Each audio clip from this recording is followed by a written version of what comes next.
Hi everyone, आज की video में आपका स्वागत है।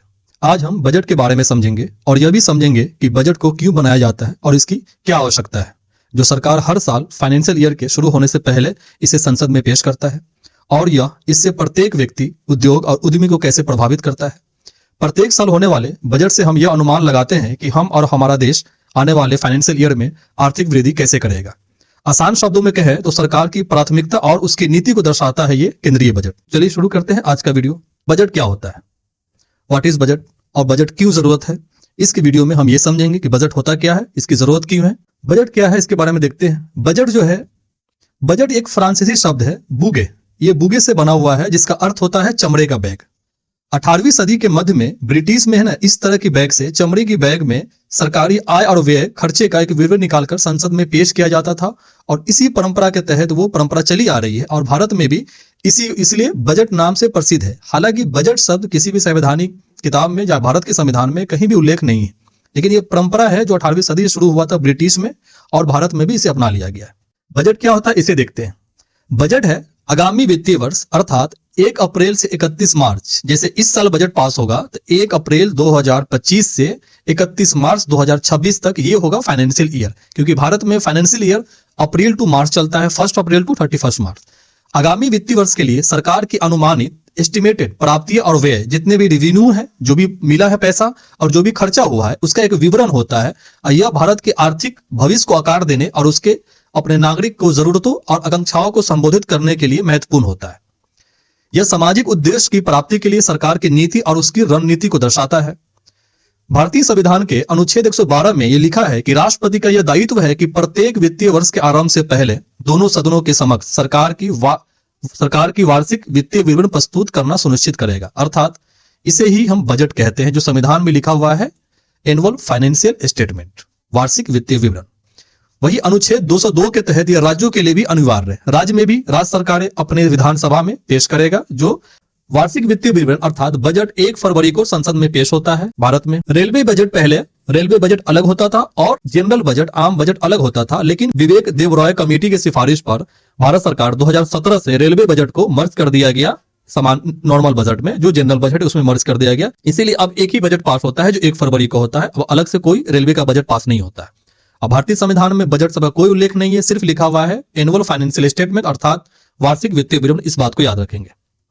चलिए देखते हैं बजट की आवश्यकता क्यों है।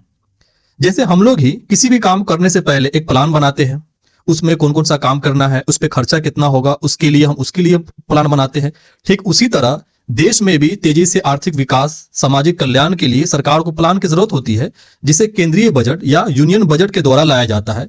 इसके अलावा कुछ और इसके फायदे भी है, जैसे देश में संसाधनों का कुशल आवंटन कैसे हो, अर्थात देश में संसाधन सीमित है, पूरी दुनिया में संसाधन सीमित है, लेकिन सभी लोगों को मिले, पर्याप्त मिले, इसकी सुनिश्चित करना पड़ता है केंद्रीय बजट के द्वारा। बेरोजगारी, गरीबी के स्तर को कम करने के लिए नए प्लान लाना, नए रोजगार की सृजन करने के लिए, नए रोजगार क्रिएशन के लिए नए प्लान के तहत लाना, इस बजट में इस बात का उल्लेख होता है। सब्सिडी और करों के माध्यम से टैक्स दरों को तय करना इसी बजट से होता है, ताकि देश में अमीर और गरीब को सबके बीच के अंतर को कम किया जा सके। आर्थिक उतार चढ़ाव, मुद्रास्फीति अर्थात महंगाई के बीच में जो वस्तुओं की कीमतें होती है वो अधिक न बढ़ जाए, किसी वस्तु की कीमत कम न हो जाए अत्यधिक, इसी को नियंत्रण करने के लिए, स्टेबल करने के लिए, स्थिर करने के लिए ये बजट उसमें सहायता प्रदान करता है। आयकर जो दर होता है, जिसे हम स्लैब टैक्स कहते हैं, हर साल बोलता है ना कि 5 लाख तक अगर इनकम है तो आपको छूट है, 5 लाख से अगर 7 लाख हुआ तो 10%, 7 से 9 लाख हुआ तो 20%, इसे बोलते हैं स्लैब रेट, बोलते हैं इनकम टैक्स का स्लैब रेट। इसका निर्धारण भी इसी बजट के तहत किया जाता है। तो यहाँ पे हम देख सकते हैं इसका उपयोग संसाधनों का प्रबंधन करने, संसाधनों का मैनेजमेंट करने और राजकोषीय समीकरण जैसे महत्वपूर्ण लक्ष्य को प्राप्त करने के लिए एक टूल्स की तरह काम करता है केंद्रीय बजट। चलिए देखते हैं बजट का उद्देश्य क्या होता है। वही हम बताएं, जैसे आय का असमानता को कम करना, राष्ट्र की प्राथमिकता के अनुसार संसाधनों का आवंटन करना कि किस वस्तु का कितनी मात्रा में प्रोडक्शन हो ताकि सभी लोगों को जरूरतों को पूरा किया जा सके, आर्थिक वृद्धि कैसे हो, सस्टेनेबल डेवलपमेंट के लिए, एम्प्लॉयमेंट क्रिएशन के लिए, इस सब के लिए भी बजट की आवश्यकता होती है। इसका मुख्य उद्देश्य, मुख्य फोकस इसी पे होता है ताकि देश में आर्थिक विकास हो और सभी लोगों को रोजगार मिले। बजट की तैयारी, जो बजट बनाता कौन है, ये फाइनेंस मिनिस्टर का जो डिपार्टमेंट ऑफ इकोनॉमी अफेयर्स उसके अंतर्गत एक डिवीजन होता है जिसको बोलते हैं बजट डिवीजन। इस तरह के सवाल कई बार यूपीएससी में पूछा जा चुका है और अन्य एग्जाम में भी पूछा जा चुका है कि बजट कौन तैयार करता है, कौन बनाता है। तो याद रखेंगे, वित्त मंत्रालय के डिपार्टमेंट ऑफ इकोनॉमी अफेयर्स के अंडर एक डिवीजन है जिसका नाम है बजट डिवीजन, ये उसे तैयार करता है। अब हम देखते हैं कि कौन सी ऐसा संवैधानिक प्रावधान है जो बजट को आवश्यक बना दिया है, मतलब बजट को बनाना अनिवार्य कर दिया, ऐसा संविधान में क्यों लिखा गया है और कौन सा प्रावधान है, इसको देखते हैं। सबसे पहले देखते हैं अनुच्छेद 112। अनुच्छेद 112 में यह लिखा है कि राष्ट्रपति प्रत्येक वित्तीय वर्ष में संसद के दोनों सदनों के समक्ष वार्षिक वित्तीय विवरण रखवाएगा, जिसमें उस वर्ष के लिए भारत सरकार की अनुमानित प्राप्ति और व्यय का विवरण होगा। वही अनुच्छेद 113 में लिखा हुआ है कि राष्ट्रपति की सिफारिश के बिना अनुदान की मांग नहीं की जाएगी, किसी भी तरह के अनुदान की मांग नहीं की जाएगी। अगर करना है, अनुदान क्या होता है हम आगे समझेंगे, इसकी मांग कैसे होता है। ये एक बजट की एक प्रक्रिया, एक प्रोसेस के तहत होता है कि हमारा बजट कैसे पास होता है, संसद में कैसे प्रस्तुत होता है, फिर कैसे पास होता है, सरकार पैसे कैसे निकालती है, उसका एक प्रोसेस है, उसे हम समझेंगे आगे। अनुच्छेद 114 में लिखा है कि संसद की अनुमति के बिना भारत की समेकित निधि से कोई भी राशि नहीं निकाली जाएगी। वही अनुच्छेद 266 में लिखा हुआ है कि सरकार के द्वारा प्राप्त सभी राजस्व अर्थात रेवेन्यू भारत की समेकित निधि, जिसके बोलते हैं कंसोलिडेटेड फंड ऑफ इंडिया, उसमें जमा किया जाएगा। और अन्य सभी सार्वजनिक धन जैसे भविष्य निधि, डाक बीमा इत्यादि का जो पब्लिक मनी होता है, सेविंग अकाउंट, ये भारत के सार्वजनिक खाते में, लोक खाते में जमा किए जाएंगे। वही अनुच्छेद 200 के तहत कहता है कि संसद अप्रत्याशित या अप्रत्याशित व्यय, जैसे आकस्मिक व्यय, इमरजेंसी में कुछ अचानक से पैसे की जरूरत पड़ गया सरकार को, कोई आपदा या कोई किस तरह का प्रॉब्लम हो गया, जरूरत है समाज के लिए या देश के लिए, कुछ प्रतिरक्षा के लिए, इस तरह की आकस्मिक जरूरत पड़ जाता है, इमरजेंसी फंड जिसको हम आम भाषा में कह सकते हैं, उसको आकस्मिक निधि में स्थापना करके उसमें जमा करना पड़ेगा। इसमें 3 तरह के खाते के बारे में विवरण दिया जाता है। एक है कंसोलिडेटेड फंड ऑफ इंडिया, दूसरा होता है पब्लिक अकाउंट और तीसरा होता है आकस्मिक खाते। 3 तरह खाता जो भारत सरकार का होता है और सभी का काम क्या होगा, सब और किस खाते में कौन सा पैसा जमा होगा, इसे भी संविधान में उल्लेख कर दिया गया है, ताकि कोई भी सरकार अपनी मनमर्जी से पैसा नहीं निकाल सकता है और नहीं अपनी मनमर्जी से पैसा जहां चाहे वहां जमा कर सकता है। एक सबका प्रोसेस है, एक रूल्स एंड रेगुलेशन है, संविधान में भी इसका उल्लेख है। चलिए आगे देखते हैं केंद्रीय बजट में आंकड़े। अब हम देखते हैं कि प्रत्येक साल तो केंद्रीय बजट पास होता है, लेकिन उसमें कौन कौन सा आंकड़ा, डेटा क्या क्या होता है। इसमें 3 जो है ना घटक है, मतलब 3 विवरण स्टेटमेंट रहता है।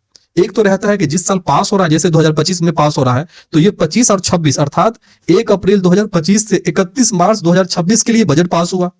वही इस साल अर्थात 1 अप्रैल 2024 से 1 अप्रैल 2025 का जो होगा वर्तमान वित्तीय वर्ष है, उसके लिए संशोधित अनुमानित होगा, क्योंकि अभी तो खत्म नहीं हुआ है, वो तो पास होगा फरवरी में, लेकिन ये फाइनेंशियल ईयर चलता है 31 मार्च तक, तो उसमें संशोधित और अनुमानित आंकड़ा रहता है।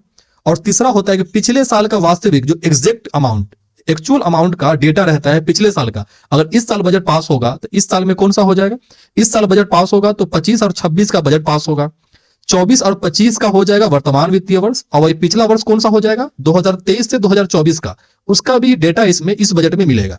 प्रत्येक साल 3 डेटा मिलता है, पिछले वित्तीय वर्ष का, वर्तमान वित्तीय वर्ष का जिस साल में बजट पास हो रहा है, और आगामी वित्तीय वर्ष का जिसके लिए बजट पास किया जा रहा है, जिसे बजट वर्ष भी कहते हैं, उसका भी डेटा रहता है। 3 तरह का डेटा प्रत्येक साल बजट में दिया जाता है। चलिए देखते हैं कि बजट के कौन कौन से घटक अर्थात बजट में कौन कौन से पैसे को रखा जाता है और कितने तरह के उसके कंपोनेंट्स है, उसके बारे में जानते हैं। देखिए मेनली बजट में 2 तरह से आता है, एक होता है रेवेन्यू, एक होता है कैपिटल। अब हम रेवेन्यू को समझते हैं कि रेवेन्यू और कैपिटल में अंतर क्या है। रेवेन्यू में वो है, रेवेन्यू वो उसमें आता है जिसमें उस पैसे को आता है जो किसी भी संपत्ति को बिना बेचे, किसी संपत्ति को बिना बेचे कर से पैसा आ रहा है, टैक्स से पैसा आ रहा है, उसे रेवेन्यू में आता है। या नॉन टैक्स से पैसा आ रहा है वो रेवेन्यू में है। और कैपिटल बजट में होता है जिससे पूंजी का निर्माण होता है, जिससे लाभांश, भविष्य में लाभांश प्राप्त हो, या किसी पूंजीगत वस्तु संपत्ति को बेचकर पैसा लिए, या किसी पूंजीगत संपत्ति को खरीदने के लिए पैसा खर्चा किए, तो वो कैपिटल में आ जाएगा। और जो वो रेवेन्यू, इसके अलावा जो खर्चा होता है डेली में, जो प्रशासन में इत्यादि में जो खर्चा होता है गवर्नमेंट को, वो रेवेन्यू में आता है। इसीलिए इसे हम 2 भागों में बांटकर पढ़ेंगे, पहला रेवेन्यू बजट और दूसरा कैपिटल बजट। और रेवेन्यू में भी देखेंगे रेवेन्यू रिसीट क्या है, मतलब रेवेन्यू कौन कौन सा प्राप्त हुआ है, और रेवेन्यू एक्सपेंडिचर अर्थात जो रेवेन्यू राजस्व खर्चा है उसे देखेंगे। कैपिटल बजट में कैपिटल रिसीट जो प्राप्त हुआ है, पूंजीगत जो प्राप्ति होता है, और कैपिटल एक्सपेंडिचर जिसे हम कैपिटल पूंजीगत खर्चा भी बोलते हैं। ये 4 इकोनॉमी का पार्ट है, कोर पॉइंट है ये, इसे टैक्सेशन में पढ़ते हैं और अकाउंट्स में पढ़ते हैं, लेकिन बजट में इसे रखा जाता है। ये गवर्नमेंट का जो है ना की कंपोनेंट है, इसे हम देखते हैं, आगे समझते हैं। राजस्व प्राप्तियां क्या है, रेवेन्यू रिसीट क्या है। इसमें वह आय शामिल होता है जिससे सरकार वित्तीय वर्ष के दौरान प्राप्त करने की उम्मीद करता है। इस साल पास होगा बजट में तो उम्मीद करेगा यहां से पैसा इतना मिलेगा, यहां से, इसीलिए इसको एस्टिमेटेड बोला जाता है। लेकिन सरकार को इसका भुगतान नहीं करना होता है। इसमें 2 भाग होते हैं, एक होता है टैक्स रेवेन्यू, दूसरा होता है नॉन टैक्स रेवेन्यू, अर्थात जो कर राजस्व होता है और गैर कर राजस्व होता है। ये दोनों में भारत में देखेंगे तो जो रेवेन्यू प्राप्त होती है, रेवेन्यू रिसीट है, उसमें 86% जो है ना टैक्स का हिस्सा है जो कर से प्राप्त होता है, और 14% ही जो गैर कर से प्राप्त होता है। ये बहुत बड़ा ग्राफ है। है ना। गैर कर से प्राप्त कम होता है, टैक्स से प्राप्त ज्यादा होता है। रेवेन्यू राजस्व प्राप्तियां ज्यादा होती है टैक्स से। अब इसमें हम देखते हैं टैक्स में कौन कौन सा, जैसे है ना कॉर्पोरेट इनकम टैक्स, जीएसटी जैसे हम देते हैं उत्पादनों पे देते हैं जीएसटी, है ना। गुड्स एंड सर्विस पे जो लगता है हमारा जीएसटी, जैसे अभी तो आजकल तो पढ़ाई पे भी लग रहा है, किताबें पे भी, एजुकेशन पे भी है, दही चीनी हर एक चीज पे लगभग जीएसटी लग ही गया है। इनकम टैक्स है जो इंडिविजुअल को लगता है, जो प्रत्येक व्यक्ति को इनकम टैक्स देना पड़ता है, उसे लगता है। एक्साइज ड्यूटी है, कस्टम चार्ज है, ये सब टैक्स रेवेन्यू के अंतर्गत आ जाता है। वही नॉन टैक्स के अंतर्गत आता है कौन सा पैसा कहां से मिलता है, ये टैक्स से क्या मिलता है, सरकार को ये पैसा मिलता है, कलेक्शन होता है टैक्स से, टैक्स रेवेन्यू। वही नॉन टैक्स रेवेन्यू जो सरकार को बिना टैक्स वाला जो पैसा वसूली, जैसे पीओसी जितना भी पब्लिक सर्विस यूनिट है उसका जो लाभांश मिलता है, जो शेयर मार्केट से जो लाभांश होता है, उसका जो प्रॉफिट होता है सरकार को, वो नॉन टैक्स के अंतर्गत आता है। ब्याज प्राप्ति, अगर सरकार से ब्याज किसी को लोन दिया, जैसे भारत सरकार स्टेट गवर्नमेंट को भी लोन देता है, बहुत सारे इंस्टीट्यूशन को भी लोन देता है, तो उससे जो ब्याज मिलता है वो ब्याज प्राप्ति भी उसमें भी आता है। विभागीय लाभ, जैसे रेलवे से कुछ प्रॉफिट हो गया, पोस्ट ऑफिस से जो सरकार का तो ये है ना पीयूसी है, बड़ा पीयूसी है, रेलवे है, पोस्ट ऑफिस है, इस सब से जो भी प्रॉफिट होगा उसे नॉन टैक्स में डालेंगे। शुल्क, जैसे ड्राइविंग लाइसेंस बना रहे हैं, पासपोर्ट बना रहे हैं, इस तरह की जो सरकार सेवाएं देती है उसके बदले में जो चार्ज लेती है आम जनता से, उससे कुछ प्रॉफिट हो रहा है, वो भी वो आएगा नॉन टैक्स के अंतर्गत। कोई फाइन हो गया, पेनाल्टी हो गया, ब्लैक मनी सीज हुआ, कहीं पे ब्लैक मनी सीज किया सरकार, तो वो भी नॉन टैक्स रेवेन्यू के अंतर्गत आएगा। कोई डोनेशन दे रहा है किसी चीज में, किसी स्कीम में, किसी सामाजिक काम में, सरकार जो शुरू किया है और डोनेशन मिल रहा है, उसमें भी वो नॉन टैक्स के अंतर्गत आता है। तो इस की पॉइंट को हम समझ गए, रेवेन्यू रिसीट क्या होता है और वो किस तरह से पैसा मिलता है और कितने भाग में बांट के देखते हैं। अगला देखते हैं कि रेवेन्यू एक्सपेंडिचर क्या है। रेवेन्यू एक्सपेंडिचर क्या है, राजस्व व्यय भौतिक और वित्तीय संपत्ति के निर्माण के अलावा अन्य उद्देश्य से किया गया व्यय वो होता है। जैसे आसान भाषा में हम समझे, इसका अगर खर्चा सरकार कुछ करेगा ना, जैसे आम आदमी भी, हम लोग भी कुछ मान लीजिए खर्चा करेंगे, जैसे खाने के लिए खर्चा किए कि भाई हम गए 100 रुपए एक प्लेट खाना खाएं, तो वो तो उससे कुछ खाना तो मिला, लेकिन उससे भविष्य में कुछ फायदा हो, कोई संपत्ति का निर्माण हो गया, उस तरह से नहीं हुआ। अगर हम जमीन लिए तो वो हो जाएगा, उसमें संपत्ति का निर्माण हुआ, तो वो मेरा क्या हो जाएगा, वो कैपिटल एक्सपेंडिचर होगा। एक तरह से संपत्ति जो है, एसेट्स क्रिएट हो रहा है। उसी तरह देखते हैं जैसे ब्याज का भुगतान करता है। अब भारत सरकार भी तो जैसे बहुत सारे देशों से लोन लिए हुआ है, बहुत सारा इंस्टीट्यूट है, इंटरनेशनल IMF है, वर्ल्ड बैंक है, या कोई भी राज्य सरकार अगर बजट लाती है तो उसमें जो रेवेन्यू एक्सपेंडिचर होगा, उसमें जो लोन लिया हुआ है उसका जो ब्याज भुगतान करेगा, वो ब्याज तो हो गया वो कैपिटल में, लेकिन लोन के उसका जो ब्याज दे रहे हैं वो ब्याज भुगतान हो जाएगा मेरा रेवेन्यू एक्सपेंडिचर।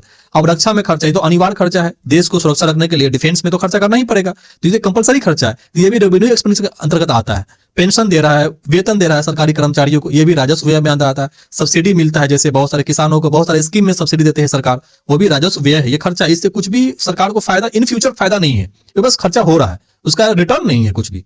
और प्रशासनिक व्यय है, जितना भी डिपार्टमेंट विभाग चला रहा है उसमें जो डेली का खर्चा है, चाय का, ये का, बिजली का, बहुत तरह खर्चा है, वो सारा उसमें आता है। अनुदान दे रहा है, किसी को अनुदान भी दे रहा है, वो भी राजस्व विभाग में राजस्व व्यय में आता है। अगला देखते हैं पूंजीगत प्राप्ति, कैपिटल रिसीट। इसमें सरकार के द्वारा प्राप्त वे निधियां, मतलब वो पैसा शामिल होता है जो नियमित आय स्रोत का हिस्सा नहीं है, जो रेगुलर नहीं आ रहा है।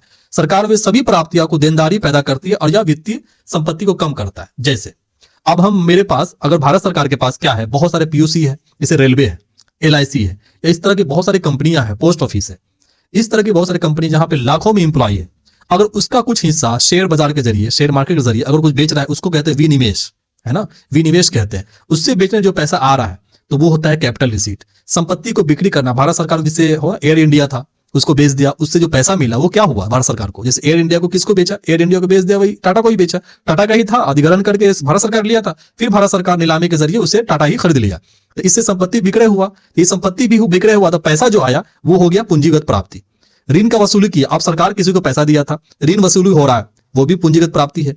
ऋण प्राप्ति हो रहा है, अब ऋण भी अगर कहीं से ले रहा है, आपकी सरकार भी किसी ऋण भी ले रहा है, लोन ले रहा है, लोन भी पूंजीगत प्राप्ति होगी। आंतरिक ऋण, जैसे सरकार कभी RBI से भी ऋण लेती है गवर्नमेंट सिक्योरिटी देकर के, कि भाई ये मेरा गवर्नमेंट सिक्योरिटी है, उस पे गवर्नमेंट सिक्योरिटी जो होता है वो एक बॉन्ड होता है कि इतने तारीख को इतने ब्याज के साथ आपको रिटर्न किया जाएगा, है ना। भारत सरकार गवर्नमेंट सिक्योरिटी RBI से भी जारी करके पैसा लेती है। आम आदमी के लिए भी गवर्नमेंट सिक्योरिटी जारी करती है भारत सरकार। भारत सरकार बहुत सारे फाइनेंशियल इंस्टीट्यूट जो होती है, जो वित्तीय संस्थान है, बैंक है, उससे भी अपना सिक्योरिटी, गवर्नमेंट सिक्योरिटी बॉन्ड जारी करके पैसा वसूल कर, पैसा मतलब ऋण की प्राप्ति करता है गवर्नमेंट सिक्योरिटी के तहत, तो वो भी आता है पूंजीगत प्राप्ति के अंतर्गत। बाहर ऋण, जैसे किसी विदेश से ऋण लिया, कोई विदेश से ऋण लिया, या बड़े बड़े इंस्टीट्यूशन है, IMF, वर्ल्ड बैंक एक्सेट्रा, बहुत सारे ऐसा है, सरकार उससे भी ऋण लेती है, तो वो सब भी आती है कैपिटल रिसीट के अंतर्गत आता है। इसे हम समझ लिए। अब देखते हैं कैपिटल एक्सपेंडिचर, जो पूंजीगत खर्चा है, उसके बारे में जानते हैं। इसमें सरकार के द्वारा दीर्घकालीन संपत्ति को या निवेश के लिए किया गया खर्चा है। जैसे ये खर्चा अगर कुछ करेंगे जिससे हम लंबे समय तक मेरा संपत्ति का निर्माण हो गया, एक एसेट्स क्रिएशन हुआ, या कहीं पे इन्वेस्टमेंट कर रहे हैं, तो उसमें लाभांश भविष्य में क्या होगा, लाभ मिलेगा या लाभांश प्राप्त होगा। जैसे सरकार इंफ्रास्ट्रक्चर का निर्माण करते, जैसे रोड बनाना, सड़कें, ब्रिज बनाना, स्कूल बनाना, हॉस्पिटल बनाना, ये सब क्या है, ये सब क्या है, ये कैपिटल खर्चा है, मतलब कैपिटल एक्सपेंडिचर है। एक संपत्ति का निर्माण हो रहा है, किसी को ऋण देता है, ये भी क्या है, कैपिटल एक्सपेंडिचर। भविष्य में उसका लाभांश क्या मिलेगा, लाभांश के रूप में ब्याज मिलेगा। संपत्ति क्रय कर रहा है, वो भी कैपिटल है, ऋण को भी चुका रहा है ना। तो इस तो संपत्ति का निर्माण कर रहा है, तो इस तरह का खर्चा, ये तो इस तरह के सभी खर्चे को भारत सरकार अपने बजट में मेंशन करते हैं, एकदम डिटेल्स में रहता है। अगर आप देखिए, इस साल बजट 1 फरवरी को पास होगा। जब बजट पास हो जाता है, जब बजट प्रस्तुत होता है, तो आम पब्लिक के लिए भी आपको फाइनेंस मिनिस्टर की साइट पे आप बजट आप डाउनलोड करके पढ़ सकते हैं। उसमें आप देखेंगे कितने सारे डेटा रहती है और हर एक डेटा का एकदम डिटेलिंग कितना रहता है, आपको पता चलेगा कैपिटल कितना खर्चा हुआ, राजस्व खर्चा कितना है, इस सारे को हर एक चीज आपको मिल जाएगा उसमें। इस पर पास होगा, पिछले साल का आप देख भी सकते हैं अभी, और इस साल जो पास होगा उसे भी आप देख सकते हैं, तो आपको समझ में आएगा। उसके बाद बजट पास करने का जो चरण होता है कि वित्त मंत्रालय वित्त मंत्री के तहत, वित्त मंत्री कैसे संसद में वो कैसे पास होता है और किन किन चरणों से, किन स्टेज से होकर गुजरता है, उसे देखते हैं। मोटा मोटी देखें तो 6 चरणों से गुजरता है संसद में। पहला होता है कि बजट का प्रस्तुत करना, अर्थात बजट का प्रेजेंट करती है जो वित्त मंत्री अभी निर्मला सीतारमण जी है, वो प्रस्तुत करती है बजट। फिर सामान्य चर्चा, एक जनरल डिस्कशन होता है।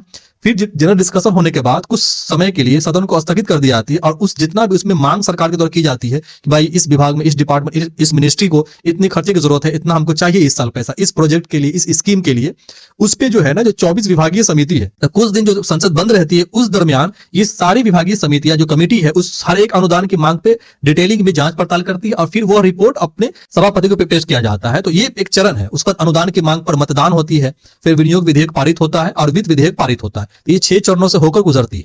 चलिए हम देखते हैं इसको स्टेप बाय स्टेप। बजट प्रस्तुत करना, भारत में बजट प्रक्रिया बजट प्रस्तुतिकरण के साथ शुरू होता है। सबसे पहला स्टेज यही है।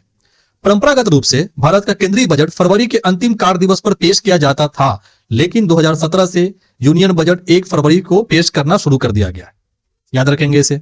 बजट को लोकसभा में 2 या अधिक भागों में प्रस्तुत किया जा सकता है, और प्रस्तुतिकरण के दिन बजट पर कोई चर्चा नहीं होता है, सिर्फ उस दिन बजट प्रेजेंट किया जाता है, उस पर कोई चर्चा, कोई डिस्कशन, कोई बहस नहीं होता है। अगला स्टेप आता है बजट भाषण।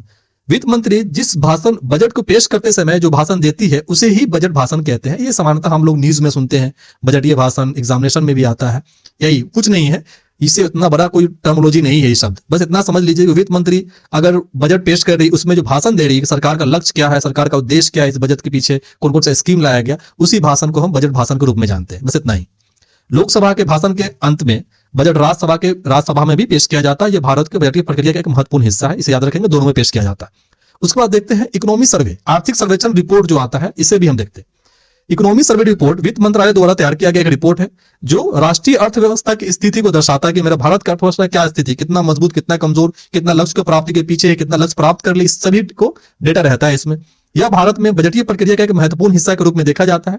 आर्थिक सर्वेक्षण बजट प्रस्तुत किए जाने से 1 या 2 दिन पहले, अर्थात अभी हम परंपरागत रूप से देखेंगे तो 1 तारीख को, जैसे 1 फरवरी को बजट पास होगा ना, तो 31 जनवरी को इकोनॉमी सर्वे को प्रस्तुत किया जाता है। इस बात को आप देखेंगे, 1 दिन पहले ही इकोनॉमी सर्वे को प्रेजेंट किया जाता है। भारत की अर्थव्यवस्था के बारे में डिटेल में उसमें डेटा और इन्फॉर्मेशन रहता है, आप उसे देख सकते हैं डाउनलोड करके। पिछला साल का, इस साल तो 31 जनवरी को होगा, उसे भी आप पढ़ सकते हैं। जब पास हो जाएगा तो आपको पब्लिक के लिए अवेलेबल रहता है फाइनेंस मिनिस्टर के साइट पे। उसके बाद बजट पेश हो गया, प्रस्तुत हो गया, बजट का भाषण हो गया वित्त मंत्रालय के द्वारा। अब होता है उस पर समान चर्चा। पहले चरण के बाद बजटीय प्रक्रिया का समान चर्चा दूसरे चरण से गुजरता है। जैसे समान चर्चा में संसद के दोनों सदनों में होती है, आमतौर पर 3 से 4 दिन तक चलता है। इस स्तर पर लोकसभा समग्र रूप से बजट या उसके किसी भी सिद्धांत पर प्रश्न पूछ सकता है, और इस पे मतलब वित्त मंत्री इस पे सामान्यतः आंसर देती है। अगर कोई सांसद, मिनिस्टर, जो एमपी है, उस पे कोई प्रश्न उठता है कि भाई इस बजट में ये चीज लिखा हुआ है, इसका क्या मतलब है, इस पे क्यों किया गया, तो उस पे सामान्यतः यह अधिकार है वित्त मंत्री को बजट पे समान चर्चा के दौरान उत्तर देता है।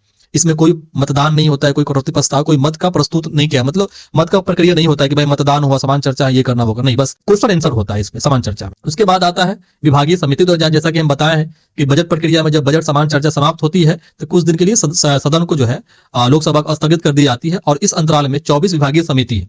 इस सारे अनुदान जितने भी मांग किया गया सरकार की तरफ से, हमें इतना पैसा की जरूरत है, उस सब पे डिटेल में जांच पड़ताल करता है कौन, विभागीय समिति, और उनका रिपोर्ट दोनों सदनों में प्रस्तुत करता है, उसमें जमा कर देता है। अब ये जमा करने के बाद अनुदान की मांग पर मतदान होता है कि क्या क्या मांग किया था सरकार। अब विभागीय समिति क्या हुआ, वो प्रस्तुत कर दिया लोकसभा, दोनों सदनों में। लोकसभा में अनुदान की मांगों पर बहस होता है और मतदान होता है। एक बार विधिवत मतदान और लोकसभा द्वारा पारित होने के बाद कोई भी मांग अनुदान नहीं, वो मांग बन जाता है। ठीक है, बहस होगा, मतदान होगा, पारित हो गया, वो निकल गया। राज्यसभा बजट पर चर्चा कर सकता है, लेकिन अनुदान की मांग पे मतदान करने का अधिकार राज्यसभा को नहीं है। इस बात को याद रखेंगे, यह केवल लोकसभा का विशेष अधिकार है। अनुदान पे मांग मतदान ये बहस हो सकता है, चर्चा हो सकता है राज्यसभा, लेकिन उस पर मतदान करने का अधिकार केवल लोकसभा को है। इसे याद रखेंगे। कटौती प्रस्ताव, अनुदान की मांग पर मतदान के चरण के दौरान सांसद किसी भी अनुदान की मांग को कम करने के लिए एक प्रस्ताव लाता है, भैया कि इसे इतना % कम किया जाए। मतलब मेनली ये होता है ना कि जो सांसद के द्वारा एमपी जो होते हैं ना, ये कोई मांग किया जा रहा है तो उस पर एक कटौती प्रस्ताव, संसद की एक प्रक्रिया है, पर कटौती प्रस्ताव लाता है। अगर ये कटौती प्रस्ताव पास हो जाता है तो ये समझा जाता है, जैसे संसदीय परंपरा वाली जो देश, हमारा देश संसदीय परंपरा है, तो यहाँ समझा जाता है कि भाई सरकार ताकत, मतलब सरकार में एकजुटता नहीं, मतलब सरकार के अंतर्गत सरकार अपनी मेजोरिटी खो चुकी है, इसलिए ज्यादातर कटौती प्रस्ताव पास होता नहीं है। अगर जो सत्ता में है, अगर वो पक्ष में ज्यादा महत्व, उसका ताकत है और उसके पास मेजोरिटी, फुल मेजोरिटी में है, तो कटौती प्रस्ताव पास नहीं होता है। अगर पास हो जाता है तो ये समझा जाता है वित्त मंत्रालय और पूरी काउंसिल ऑफ मिनिस्टर को कि वो मेजोरिटी से अपना हाथ गंवा चुका है। इसलिए हम से आगे पढ़ेंगे इसके बारे में। कटौती प्रस्ताव 3 तरह का होता है, इकोनॉमिक कटौती प्रस्ताव, ये सब के बारे में आगे हम आपको बताएंगे अगले वीडियो में। ये वीडियो बहुत लंबा हो जाएगा, अगर इसके बारे में बताएं तो ये वीडियो बहुत लंबा हो जाएगा। संसदीय प्रक्रिया है। अब आता है विनियोग विधेयक को पारित करना। अनुदान की मांग को मंजूरी मिलने के बाद विनियोग विधेयक पेश किया जाता है, उस पर बहस और मतदान किया जाता है। वित्त विधेयक को पारित किया जाता है। सरकार के कर प्रस्तावों को युक्त वित्त विधेयक बजट प्रस्तुतिकरण तुरंत बाद पेश किया जाता है। अब बजट के आय पक्ष को वैध बनाने के लिए इसे पारित करना अनिवार्य रूप से जरूरी है, ठीक है। और वित्त विधेयक को पारित होने के बाद ही बजट के अधिनियम की प्रक्रिया पूरी हो जाती है। लास्ट ऑस्टम होता है, वित्त विधेयक पारित हो गया, इसे पूरी बजट की प्रक्रिया संपूर्ण हो जाती है। इसे हम शॉर्ट में बताएं, आपको समझाने की कोशिश की है, लेकिन ये संवैधानिक प्रावधान है, इसे समझने की डिटेलिंग ये वीडियो काफी बड़ा हो जाएगा, लंबा हो जाएगा, इसीलिए हम इसे शॉर्ट में बताएं। इस पे अलग से एक संवैधानिक प्रावधान है, ये कॉन्स्टिट्यूशनल, मतलब कॉन्स्टिट्यूशनल टर्मिनोलॉजी है, ये सब है। वित्त विधेयक क्या होता है, विनियोग विधेयक क्या होता है, इस शब्दों को बहुत गहराई से समझना पड़ता है और पढ़ना भी पड़ता है।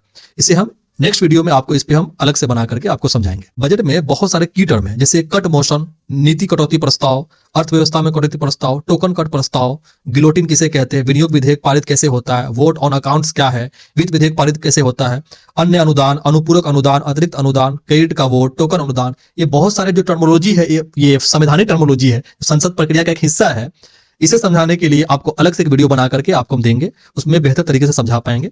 आज हम बस ये समझे हैं कि बजट क्यों प्रस्ताव पारित किया जाता है, सरकार बजट क्यों लाती है, इसका उद्देश्य क्या होता है और कौन मंत्रालय से इसके जिम्मेदार है, ये कैसे पारित होता है, इससे भारत के आम नागरिक, बिजनेस, बड़े उद्योग या छोटे उद्योग, सब पे किस तरह से प्रभाव पड़ता है, और आने वाले 1 साल में जो फाइनेंशियल होगा हमारा 25-26, इसमें भारत की अर्थव्यवस्था और आम लोगों के जनजीवन की जो अर्थव्यवस्था है उसको कैसे प्रभावित होगा, किस तरह से वृद्धि होगा, कैसे कम होगा, इस सभी इसी बजट पर डिपेंड रहता है।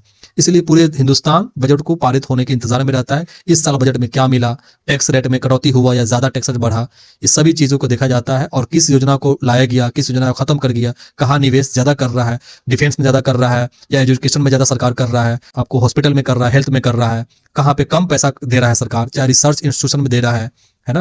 ये सब चीजों को बजट में के तहत समझा जाता है और पता चलता है कि सरकार का जो पेश कर रहा है बजट, उसका उद्देश्य क्या, उसका मकसद क्या है, और वो किस तरह से अपने अर्थव्यवस्था को चलाना चाहता है, इसके मकसद को, उसकी मंशा को समझ पाता है आम नागरिक। इसलिए बजट महत्वपूर्ण हो जाता है।